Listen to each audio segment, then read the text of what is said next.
اور گناہگار کے گناہ تیری رحمت کے سامنے کیا حیثیت رکھتے ہیں، یہ تو مجھے دکھایا جائے۔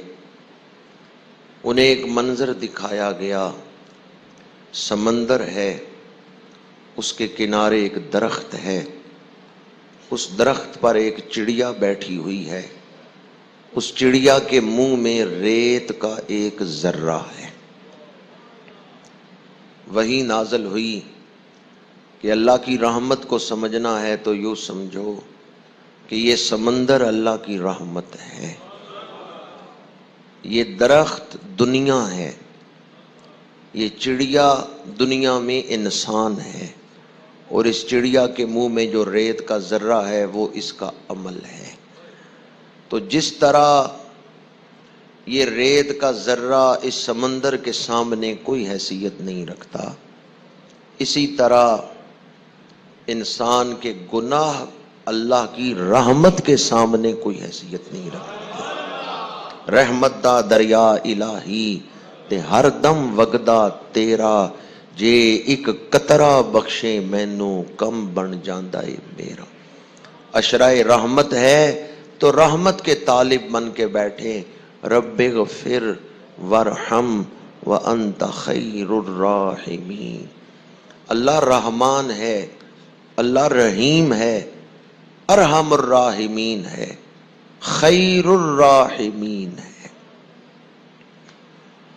مسند امام احمد میں یہ حدیث پاک ہے، اور صحیح ابن حبان میں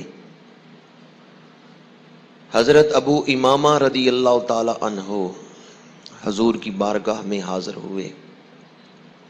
مسلمانوں کا ایک لشکر جہاد کے لیے جا رہا ہے، تو ابو امامہ عرض کرتے ہیں، یا رسول اللہ صلی اللہ علیہ وسلم دعا فرمائیں کہ میں اس جہاد میں شہید ہو جاؤں۔ شہادت کی دعا کروانا چاہتے ہیں۔ میرے آقا کریم نے دعا کے لیے ہاتھ اٹھائے، پر دعا کیا مانگی؟ یا اللہ مسلمانوں کو فتح عطا کر اور ابو امامہ کو غازی بنا دے، اسے سلامتی عطا کر۔ وہ عرض کرتے ہیں شہادت کی دعا کریں، حضور نے دعا فرمائی کہ یا اللہ اس کو غازی بنا دے۔ لشکر گیا، مسلمانوں کو اللہ نے فتح عطا فرمائی، ابو امامہ غازی بن کے واپس آئے۔ یہ واقعہ 3 دفعہ پیش آیا۔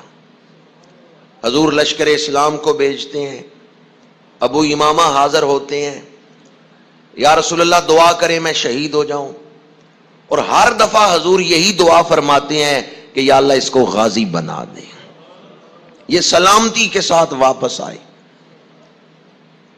جب تیسری دفعہ بھی حضور نے یہی دعا فرمائی کہ یا اللہ اس کو فتح دے اور یہ سلامتی کے ساتھ واپس آئے، تو ابو امامہ عرض کرتے ہیں، یا رسول اللہ صلی اللہ علیہ وسلم میں شہادت کی دعا اس لیے کروانا چاہتا ہوں کہ شہید قطعی جنتی ہے، اس کے پچھلے گناہ بھی معاف ہو گئے، اللہ کی رضا کے لیے اللہ کے راستے میں اس نے جان دی، پچھلے گناہ بھی معاف ہو گئے، شہادت کے وقت رب کا دیدار بھی نصیب ہو گیا، اور وہ قطعی جنتی ہو گیا۔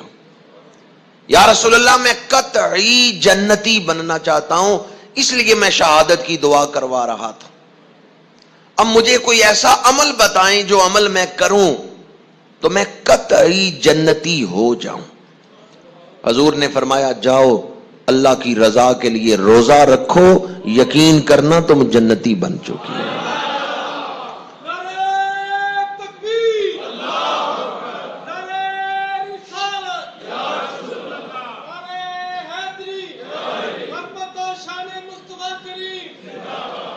روزے پر حضور نے جنت کی بشارت عطا فرمائی۔ المستطرف میں ہے کہ اگر اللہ تعالی زمین کو آسمان کو اس طرح بولنے کی توفیق دے جس طرح انسان سمجھ سکتا ہے، تو زمین کا ایک ایک ذرہ بول کر روزے دار کو مبارک دے خوش ہو جا تیرا رب تیرے اوپر راضی ہو گیا ہے۔ آسمان و زمین روزے دار کو مبارک دیتے ہیں، لیکن ہمارے پاس وہ صلاحیت نہیں جس سے ہم سمجھ سکیں۔ آسمان و زمین روزے دار کو مبارک دیتے ہیں کہ تجھے مبارک ہو، تیرا رب تیرے اوپر راضی ہو گیا ہے۔ یہ جو آپ سبحان اللہ کہہ رہے ہیں، اس پر مجھے حدیث پاک یاد آئی ہے جو المستطرف میں اسی ورق پر لکھی ہوئی ہے، ان تسبیحۃ واحدۃ فی شہر رمضان افضل من الف تسبیحۃ فی غیرہ۔ اگر کوئی ماہ رمضان میں ایک دفعہ سبحان اللہ کہے، اللہ اسے 1000 دفعہ تسبیح پڑھنے کا ثواب عطا کر دیتا ہے۔ افضل فی غیرہ، افضل من الف تسبیحۃ فی غیرہ، رمضان کے علاوہ 1000 دفعہ تسبیح سے زیادہ کا ثواب اللہ رمضان میں ایک دفعہ سبحان اللہ کہنے پہ عطا کر دیتا ہے۔ یہ اعزاز ہے اس مہینے کا، یہ شان ہے اس ماہ مبارک کی۔ حضرت عبداللہ بن مسعود رضی اللہ تعالیٰ عنہ حدیث پاک کے راوی، حضرت ابو موسیٰ اشعری رضی اللہ تعالیٰ عنہ وہ اس حدیث پاک کے راوی، حضور نے ارشاد فرمایا، جس نے اس دنیا میں اللہ کی رضا کے لیے پیاس برداشت کی، اللہ قیامت کے دن اسے پیاسا نہیں ہونے دے گا۔ قیامت کی پیاس بڑی سخت ہے، وہاں اکثریت سب یہی صدا دے رہے ہیں، العطش العطش العطش، ہائے پیاس ہائے پیاس۔ ابو موسیٰ اشعری روایت کرتے ہیں، جس نے اللہ کی رضا کے لیے اس دنیا میں پیاس برداشت کی، سقاہ اللہ یوم العطش، تو قیامت کے دن جب لوگ پیاس میں مبتلا ہوں گے، اللہ اس روزے دار کو جنتی پانی عطا فرمائے گا، شرابن طہورا عطا فرمائے گا۔ اور جب حضرت ابو موسیٰ اشعری اس حدیث کو روایت کرتے تو وہ کثرت سے پڑھتے، سقاہ اللہ سقاہ اللہ، اللہ پلائے گا اسے، اللہ پلائے گا اسے، اللہ پلائے گا اسے۔ شاگرد پوچھتے ہیں، کیا حضور نے بھی اسی طرح بار بار فرمایا تھا؟ ابو موسیٰ اشعری کہتے ہیں، نہیں، حضور نے تو ایک دفعہ فرمایا تھا، لیکن میں جب یہ کہتا ہوں نا اللہ اس پیاسے کو پلائے گا، تو میرا دل جھوم اٹھتا ہے، میرا جی چاہتا ہے بار بار یہ کہوں کہ اللہ اس پیاسے کو عطا کرے گا۔ اے روزے دار، تو رب کے لیے پیاس کو برداشت کر رہا ہے، قیامت کے دن تیرا رب تجھے پیاسا نہیں ہونے دے گا، وہ شرابن طہورا عطا فرمائے گا۔ یقیناً آپ اس ماہ مبارک کی برکتوں سے دامن بھر رہے ہوں گے، روزے کے ذریعے، نماز تراویح کے ذریعے، تلاوت قرآن کے ذریعے، دیگر نفلی نیکیوں کے ذریعے۔ اس ماہ مبارک میں ایک تو اس کی حیثیت ہے عبادات کے حوالے سے، اور ایک اس کی حیثیت ہے تاریخی حیثیت، کہ اس میں جو تاریخی واقعات ہوئے۔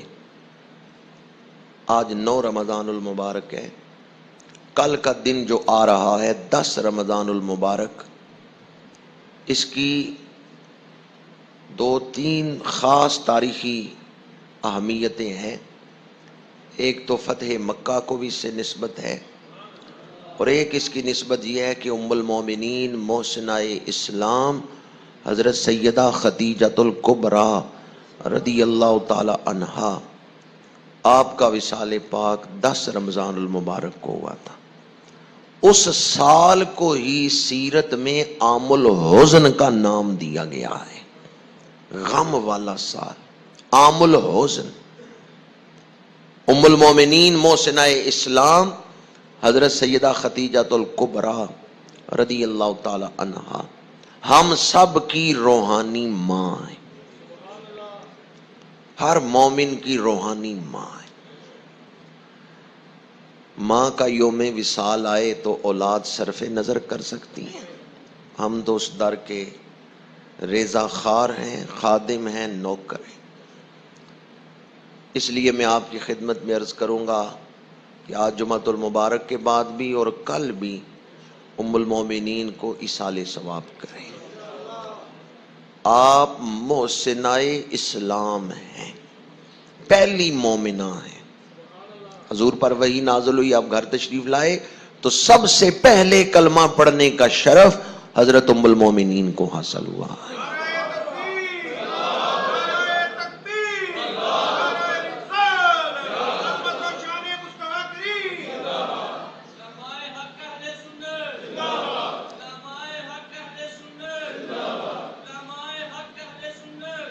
اور ام المومنین کا ذکر اپنے گھروں میں کریں، اپنی بیٹیوں بہنوں کے ساتھ، اور انہیں بتائیں کہ ام المومنین کی عظمت کردار کیا ہے۔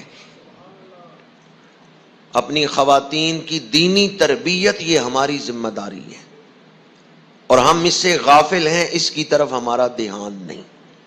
اس لیے بھی آج چند گھڑیاں حضرت ام المومنین کا ذکر پاک کر رہا ہوں کہ یہ ذکر باعث نزول رحمت ہے، اور یہ ذکر باعث تقویت ایمان ہے، اور یہ ذکر باعث بخشش ہے، اور یہ ذکر ہمارے لیے ایک نمونہ ہے کہ ہم اپنی خواتین کی تربیت کس طرح کر سکتے ہیں۔ ان تک بھی یہ پیغام پہنچائیں کہ آج ہماری مسلمان عورتوں کے لیے رول ماڈل اس دور کی حیا باختہ عورتیں نہیں ہیں، بلکہ وہ مخدرات عصمت ہیں جو نگاہ نبوت سے تربیت پائی ہوئی۔ لیکن حضرت ام المومنین کا ذکر کرتے ہوئے مجھے حضرت خواجہ قمر الدین سیالوی رحمۃ اللہ تعالی علیہ ان کا فرمان یاد آ رہا ہے، وہ آپ کی خدمت میں پہلے عرض کرنا چاہتا ہوں۔ کسی محفل میں سیدہ نساء العالمین حضرت سیدہ خاتون جنت رضی اللہ تعالی عنہا کا ذکر پاک ہونے لگا، آپ کی منقبت پڑھی جانے لگی۔ ابھی منقبت شروع نہیں ہوئی تھی تو خواجہ صاحب نے اہل محفل سے فرمایا، بھئی حضور کی پیاری شہزادی کا ذکر ہونے لگا ہے، ان کی منقبت پڑھی جانے لگی ہے، اگر سامعین میں سے کسی کا وضو نہیں تو وہ اٹھ کے جائے وضو کر کے آئے۔ اور پھر فرمایا کہ جب حضور کی بیٹی کا نام لیا جائے تو نگاہ ادب سے جھکا لینا، وہ حضور کی نور نظر ہے۔ یہ ہیں ہمارے اسلاف جو ان کا ذکر اتنے ادب سے سنتے ہیں، کیونکہ ان کی نسبت بڑی اعلیٰ ہے۔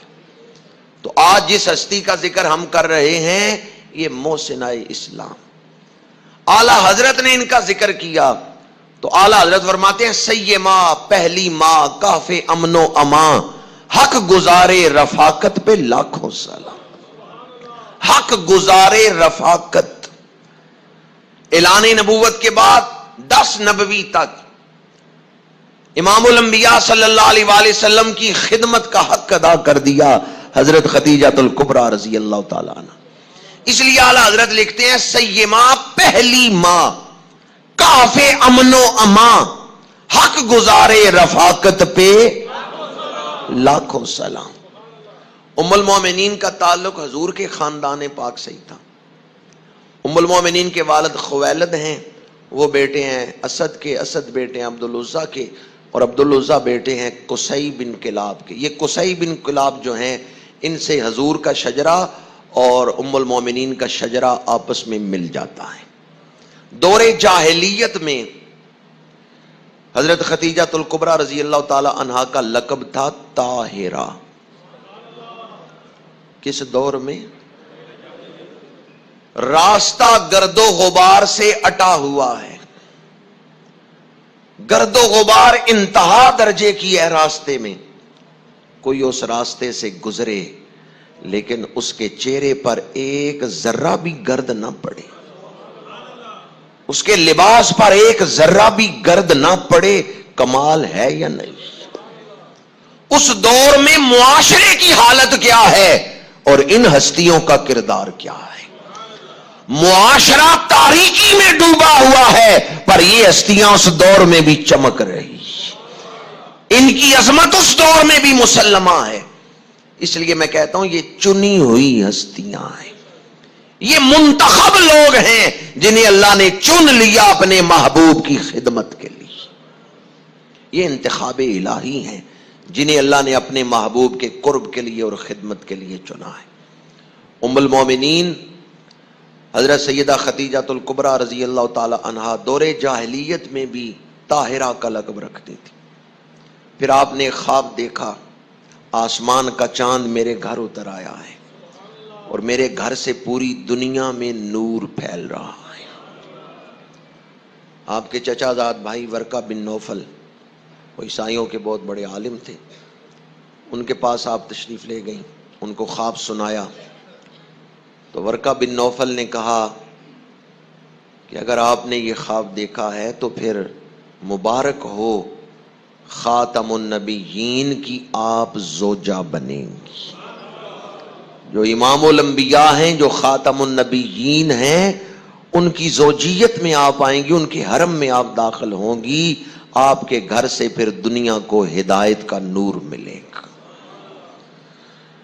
حضرت خدیجہ الکبریٰ رضی اللہ تعالی عنہا چونکہ خواب میں یہ اشارہ دیکھ چکی تھیں اور پھر اپنے غلام میسرہ سے حضور کا ذکر سنا، حضور کی شانیں سنی تو سمجھ گئیں کہ یہ وہی ہستی ہیں جن کا اشارہ مجھے خواب میں ہو چکا ہے۔ 25 سال حضور کی عمر پاک تھی اور حضرت خدیجہ الکبریٰ کی عمر 40 سال جب حضور نے ان سے نکاح فرمایا ہے۔ میرے آقا کریم غار حرا میں تشریف لے جاتے ہیں۔ جب 40 سال کے قریب آپ کی عمر پاک ہوئی تو ام المومنین کھانا تیار کر کے غار حرا میں پہنچاتی ہیں۔ صحیحین میں یہ حدیث پاک ہے، ام المومنین کھانا لے کے آ رہی ہیں غار حرا، حضور غار حرا میں تشریف فرمائیں، جبریل امین حاضر ہوئے اور جبریل عرض کرتے ہیں یا رسول اللہ صلی اللہ علیہ وسلم، اللہ تعالیٰ آپ کی طرف سلام بھیجتا ہے اور اللہ تعالیٰ یہ جو آپ کی زوجہ کھانا لے کے آ رہی ہے نا آپ کے لیے، ان کو بھی سلام عطا فرماتا ہے۔ اور جبریل عرض کرتے ہیں یا رسول اللہ میری طرف سے بھی انہیں سلام عطا فرما دیں اور انہیں جنت کی بشارت دے دیں، انہیں جنت کی بشارت دے دیں کہ اللہ نے ان کے لیے جنت میں موتی کا وہ محل تیار کیا جس میں شور نہیں ہوگا، جس میں بے سکونی نہیں ہوگی، جس میں بڑا سکون اور راحت ہے۔ انہیں جنتی ہونے کی بشارت دی گئی، اللہ تعالیٰ کی طرف سے انہیں سلام عطا فرمایا گیا۔ حضرت ام المومنین رضی اللہ تعالی عنہا جب حضور پر پہلی وحی نازل ہوئی، آپ گھر تشریف لائے، ام المومنین نے سب سے پہلے حضور کی نعت پڑھی ہے اور پھر ساری زندگی حضور کی خدمت میں گزاری، دکھ سکھ میں ہر وقت حضور کی خدمت میں رہی۔ نبوت کا 10واں سال ہے کہ حضرت ام المومنین رضی اللہ تعالی عنہا آپ بیمار ہوئی ہیں۔ حضور کی ساری اولاد سوائے حضرت ابراہیم کے، باقی حضور کی ساری اولاد 4 بیٹیاں اور 2 بیٹے، وہ حضرت سیدہ خدیجہ الکبریٰ رضی اللہ تعالی عنہا کے بطن مبارک سے ہیں۔ ام المومنین کی یہ فضیلت بھی بڑی ہے کہ جنتی عورتوں کی سردار ان کی بیٹی ہیں، سیدہ نساء العالمین حضرت خدیجہ الکبریٰ کی گود میں آئی ہیں۔ حضرت سیدہ خاتون جنت کی بڑی شان ہے، بڑی عظمت ہے، پر ام المومنین سیدہ خدیجہ الکبریٰ تو ماں ہیں حضرت سیدہ نساء العالمین کی۔ کتنی اعلیٰ نسبتیں ام المومنین کو حاصل، جو بعد میں آپ کی خدمت میں عرض کرنا چاہتا ہوں بطور خاص۔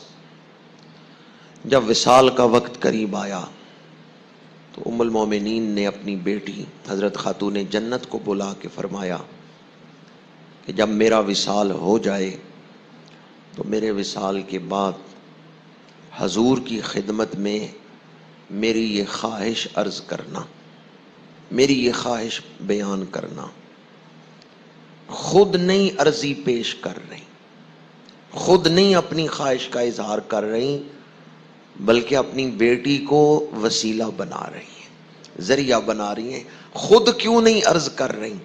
یہ ہے کمال ادب، یہ ہے انتہا درجے کا ادب۔ زوجہ ہیں، خلوت و جلوت میں ساتھ رہی ہیں، پھر خود کیوں نہیں عرض کر رہی؟ سیدہ خاتون جنت کو کیوں کہہ رہی ہیں کہ میرے وصال کے بعد اے بیٹی تم یہ خواہش حضور کی بارگاہ میں عرض کرنا، میری یہ خواہش عرض کرنا؟ خود کیوں نہیں عرض کر رہی؟ جو حضور کے جتنا قریب ہوتا ہے اتنا زیادہ ادب کرتا۔ عام طور پر دنیا میں دیکھا گیا ہے کئی لوگ ایسے ہیں دور سے دیکھیں بڑے عظیم نظر آئیں گے، جتنا قریب ہوتے جائیں عظمت کا محل چکنا چور ہوتا جائے گا، جتنے قریب ہوتے جائیں محبت گھٹتی جائے گی۔ اور بعض لوگ ایسے ہیں کہ جن کے قریب رہنے والے ان کا ادب نہیں کرتے، ان سے محبت نہیں کرتے، لیکن یہ اصول اوروں کے لیے ہے، اللہ کے نبی کے لیے نہیں۔ حضور کی شان یہ ہے کہ جو جتنا قریب ہوتا ہے وہ اتنی زیادہ محبت کرتا ہے۔ عام طور پہ بیویاں خامدوں سے وہ محبت یا وہ ادب نہیں رکھتی جو یہاں نظر آتا ہے کہ حضور کی ازواج مطہرات سب سے زیادہ حضور کا ادب کرتی ہیں۔ جو حضور کے جتنا قریب ہوتا ہے وہ اتنی زیادہ محبت حضور سے کرتا ہے، کیونکہ وہ حضور کے حسن کردار کو زیادہ مشاہدہ کرتا ہے، اس کے دل میں زیادہ حضور کی محبت پیدا ہو جاتی ہے۔ ام المومنین رضی اللہ تعالیٰ عنہ نے خواہش کیا بیان کی کہ اے بیٹی جب میرا وصال ہو جائے تو حضور کی خدمت میں میری یہ خواہش عرض کرنا، جب حضور پہ پہلی وحی نازل ہوئی تھی تو جو چادر حضور نے لی ہوئی تھی اس چادر کا کفن مجھے عطا فرمائے، مجھے اس چادر میں لپیٹے۔ یہ ہے ادب حضرت ام المومنین کا، اور یہ ہے عقیدہ حضرت ام المومنین کہ اس چادر میں مجھے لپیٹیں، اس چادر میں مجھے کفن دیں جو چادر نزول وحی کے وقت حضور کے بدن پاک پر تھی۔ حضرت ام المومنین کا مقام کتنا بلند ہے، اور حضور کی بارگاہ میں وہ کس قدر مقبول ہیں۔ مدنی دور میں حضور بکری ذبح کرتے، اس کا گوشت تقسیم کرتے تو آپ فرماتے یہ حصہ ختیجہ کی سہیلیوں کے لیے ہے۔ تو ایک دن ام المومنین حضرت سیدہ عائشہ صدیقہ رضی اللہ تعالی عنہا عرض کرتی ہیں کہ یا رسول اللہ صلی اللہ علیہ وسلم ان میں کون سی ایسی باتیں تھیں جن کی وجہ سے وہ آپ کی بارگاہ میں اتنی مقبول ہیں؟ فَيَقُولُ إِنَّهَا كَانَتْ وَكَانَتْ، حدیث پاک ہے، پھر حضور حضرت سیدہ خدیجہ الکبریٰ کی شانیں بیان فرما رہے ہیں، پھر حضور بتاتے ہیں کہ خدیجہ الکبریٰ میں یہ صفت بھی تھی، یہ صفت بھی تھی، یہ صفت بھی تھی۔ فَيَقُولُ إِنَّهَا كَانَتْ وَكَانَتْ، یہ حدیث پاک بتا رہی ہے کہ حضرت خدیجہ الکبریٰ کی شانیں بیان کرنا سنت رسول پاک، حضور ان کا ذکر کرتے تھے اور ان کی شانوں کو بیان فرماتے تھے۔ حضرت خدیجہ الکبریٰ رضی اللہ تعالی عنہا کا کتنا بلند مقام ہے، لیکن یہاں جو بات میں آپ کی خدمت میں عرض کرنا چاہتا ہوں، ابھی 5 نمازیں فرض نہیں ہوئی تھیں، آپ کا وصال پہلے ہو گیا تھا، کیونکہ 5 نمازیں تو فرض ہوئی ہیں شب معراج، اور ام المومنین کا وصال معراج سے پہلے ہو گیا۔ ابھی روزے فرض نہیں ہوئے، ام المومنین کا وصال پہلے ہو گیا۔ ابھی حج فرض نہیں ہوا، ام المومنین کا وصال پہلے ہو گیا۔ انفاق فی سبیل اللہ کا حکم تو تھا، لیکن ابھی معروف معنوں میں زکوٰۃ فرض نہیں ہوئی، اس کے احکامات نہیں نازل ہوئے، ام المومنین کا وصال پہلے ہو گیا۔ عبادت اگرچہ کرتی تھیں، نماز پڑھتی تھیں، لیکن وہ پنجگانہ نماز ابھی فرض نہیں ہوئی، معراج سے پہلے وصال ہوا ام المومنین کا۔ اب میں آپ سے پوچھتا ہوں، نہ انہوں نے پنجگانہ نماز اس طرح ادا کی نہ انہوں نے اس طرح حج کیا، نہ انہوں نے زکات دی، اس طرح مال اگرچہ خرچ کیا اللہ کے راستے میں، نہ انہوں نے اس طرح روزے رکھے، پھر کون سا عمل تھا جس نے ان کو بلند درجہ دلا دیا؟ مال بڑے ضروری ہیں، لیکن نماز، روزہ، حج و زکات ان کا درجہ بعد میں ہے، ادب رسول پہلے ہے۔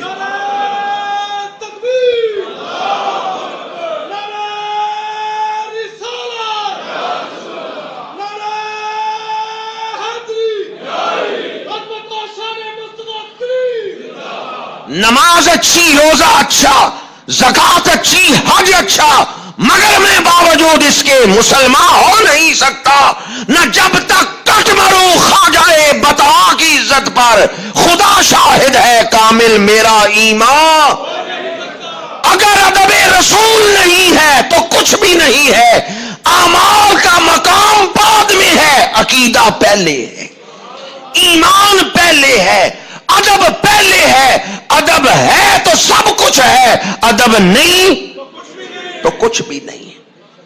آج بعض لوگ حضور کی بارگاہ کا ذکر بھی کرتے ہیں تو ادب کا لحاظ نہیں رکھتے۔ دل بڑا دکھتا ہے اس بات پر۔ کچھ تو ہمارے ٹی وی والے صرف اپنی ریٹنگ بڑھانے کے لیے ایسے ایسے ڈرامے کرتے ہیں کہ حضور کو موضوع بنا کے سٹیج پہ بیٹھ کر اور پھر اس میں اختلاف ڈلوا کے پھر پوری قوم کے منہ کھلوا دیتے ہیں۔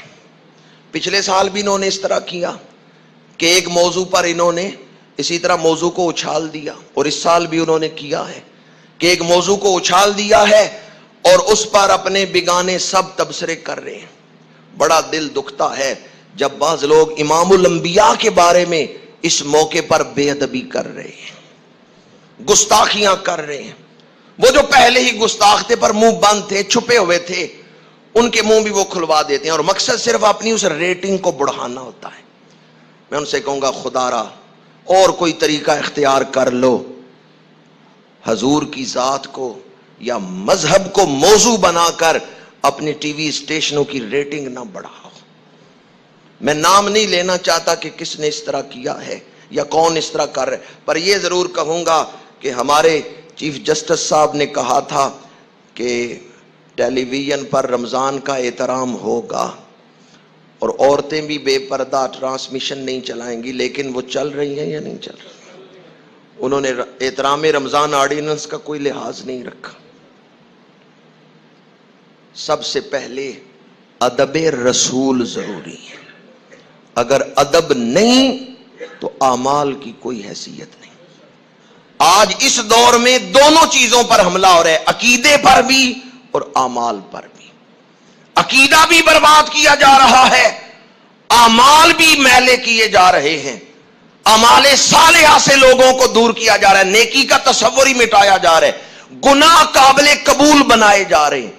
کتنے گناہ ایسے ہیں جنہیں لوگوں نے قبول کر لیا ہے، اب ان کے بارے میں ان کے دلوں میں نفرت باقی نہیں رہ گئی، ان گناہوں کے بارے میں نفرت نہیں رہ گئی، یا عقیدے کے حوالے سے اب وہ اہمیت نہیں دل میں رہ گئی۔ عقیدے کے حوالے سے میں یہ بات عرض کروں گا، ام المومنین حضرت سیدہ خدیجہ الکبریٰ رضی اللہ تعالیٰ عنہ کا یہ بلند مقام ہے تو ادب رسول کی وجہ سے ہے، خدمت رسول کی وجہ سے ہے۔ ایک صحابی حضور کی بارگاہ میں حاضر ہوئے، یا رسول اللہ صلی اللہ علیہ وسلم قیامت کب آئے گی؟ آپ نے فرمایا تو نے اس کے لیے تیاری کیا کی ہے؟ یا رسول اللہ صرف فرائض ادا کرتا ہوں، نوافل کی کثرت نہیں، لیکن میں اللہ اور اس کے رسول سے محبت کرتا ہوں۔ حضور نے فرمایا انتا ما من احببتا، اس دنیا میں تو جس سے محبت کرتا ہے قیامت کے دن تو اسی کے ساتھ کھڑا ہوگا۔ المرء ما من احبا، یہاں حضور نے اعمال کا ذکر نہیں کیا، یہاں محبت کا ذکر کیا ہے۔ اگر یہ دیکھنا ہو میرا حشر کس کے ساتھ ہوگا، یہ دیکھ لیں میرے دل میں محبت کس کی ہے۔ اب ایک دفعہ محبت میں ڈوب کے اس حدیث پاک میں حضور نے اعمال کا ذکر نہیں کیا، محبت کا ذکر کیا ہے۔ اگر محبت رسول ہے تو اعمال قبول ہوں گے، اور اگر محبت رسول نہیں تو اعمال کی کوئی حیثیت نہیں ہے اللہ کی بارگاہ میں۔ اب پہلی صف سے لے کے آخری صف تک ہر غلام مصطفیٰ محبت میں ڈوب کے حضور کی عظمت کا یہ ترانہ پڑے، سب سے اولا و اعلی، سب سے بالا و والا، خلق سے اولیاء، اولیاء سے رسول اور رسولوں سے اعلی۔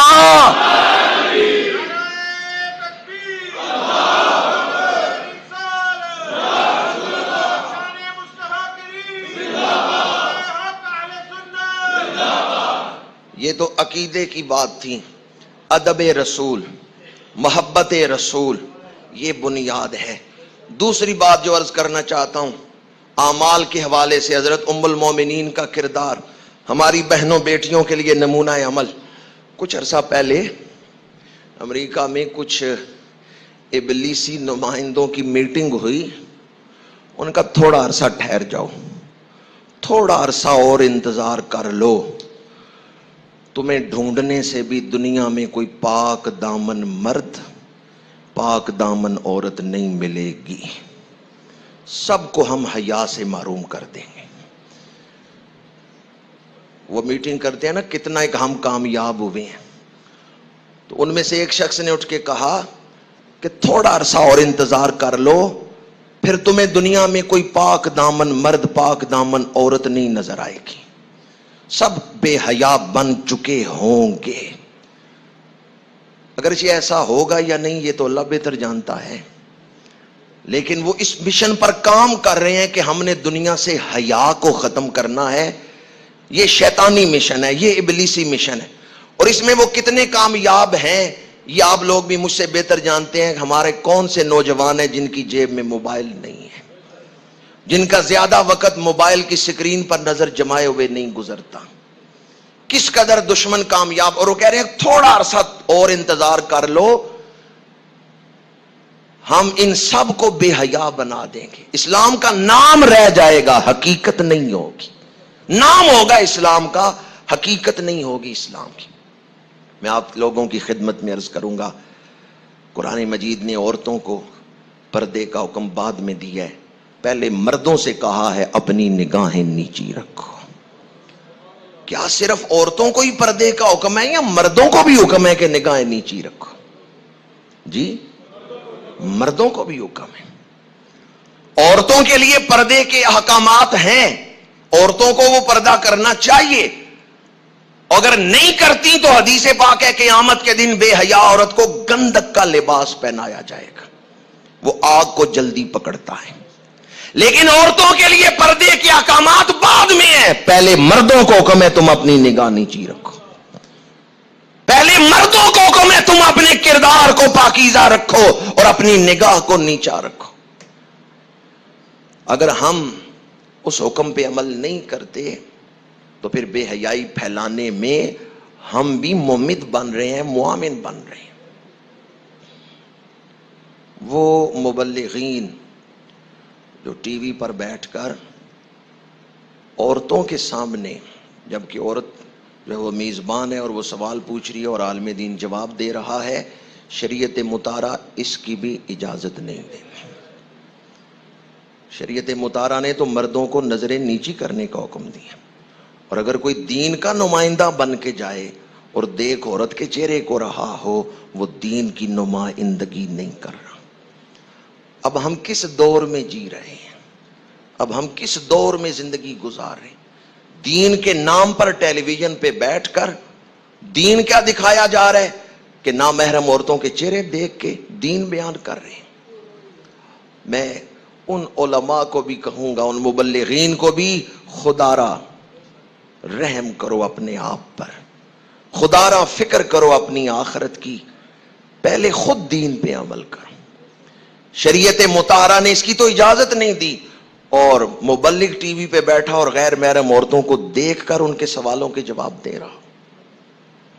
آج اس دور میں عقیدے پر بھی حملہ، ایمان پر بھی حملہ۔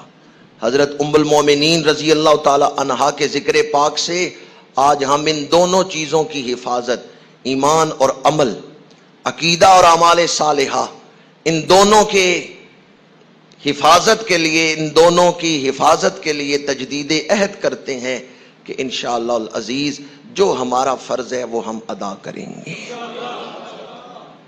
عقیدے کی حفاظت کے لیے ادب رسول، عمل کی حفاظت کے لیے نگاہ کی حفاظت، شرم و حیا والی تہذیب، شرم و حیا کو پروان چڑھانا۔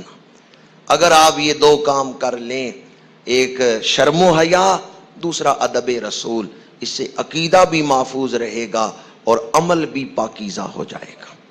کل 10 رمضان المبارک ہے، کل انشاءاللہ فجر کے بعد حضرت ام المومنین رضی اللہ تعالی عنہ کو ہم ایصال ثواب کریں گے درس قرآن پاک کی محفل میں۔